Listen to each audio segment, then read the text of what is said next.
যখন আমাদের প্রিয় নেতাকে বিনা ওয়ারেন্টে অ্যারেস্ট করা হয়েছিল, যে আপনারা চেক করবেন, সত্যতা জানবেন, তারপরে এগুলো আপনারা প্রচার করবেন বলে আমি আশা করছি। এই সহযোগিতা যদি না করেন তাহলে আমাদের কিন্তু এই যুদ্ধে সফল হওয়া কঠিন হয়ে যাবে। কারণ প্রচার মাধ্যম এমন একটা জিনিস যেটা প্রচার করবেন, মানুষ কিন্তু নেগেটিভ পজিটিভ আগে মূল্য দেয় না, আগে ওইটা পড়ে ওটাকেই ওনারা একটা প্রচার মাধ্যম হয়ে যায়, নিজেই একটা প্রচার মাধ্যম হয়ে যায়।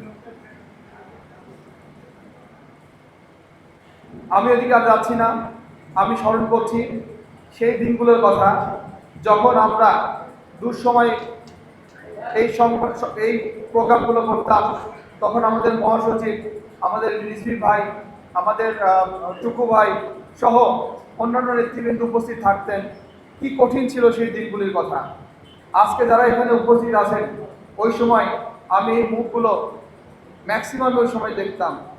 আমরা যখন এই প্রোগ্রামটি করতে আসতাম, তখন আমাদের পিছে কিভাবে গোয়েন্দা বাহিনী লেগে দেওয়া ছিল আপনারা জানেন।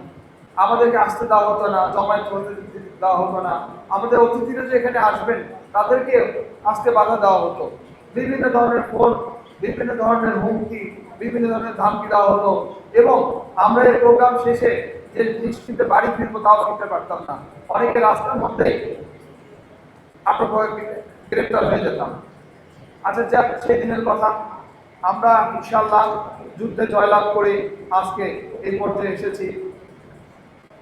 আর আমার আরেকটি কথা বলে আমি শেষ করবো, সেটি হচ্ছে 6 মার্চ রাত 2 বাজে যখন আমাদের প্রিয় নেতাকে বিনা ওয়ারেন্টে অ্যারেস্ট করা হয়েছিল, সেদিন আমাদের গণতন্ত্রের মা বেগম খালেদা জিয়া তাদের বলেছিল যে আমার ছেলেকে আপনারা অ্যারেস্ট করতে এসেছেন, আপনাদের অ্যারেস্ট ওয়ারেন্ট করুন। সেদিন কিন্তু সেই জান্তা বাহিনী কোনো অ্যারেস্ট ওয়ারেন্ট দেখাতে পারেনি। অন্যায়ভাবে ওই মধ্যরাতে আমাদের প্রিয় নেতা বর্তমান প্রধানমন্ত্রী জনাব তারেক রহমানকে গ্রেফতার করা হয়েছিল। আমি একজন সাক্ষী হিসেবে সাক্ষ্য দিচ্ছি আপনাদের সামনে, এটি ছিল অন্যায়।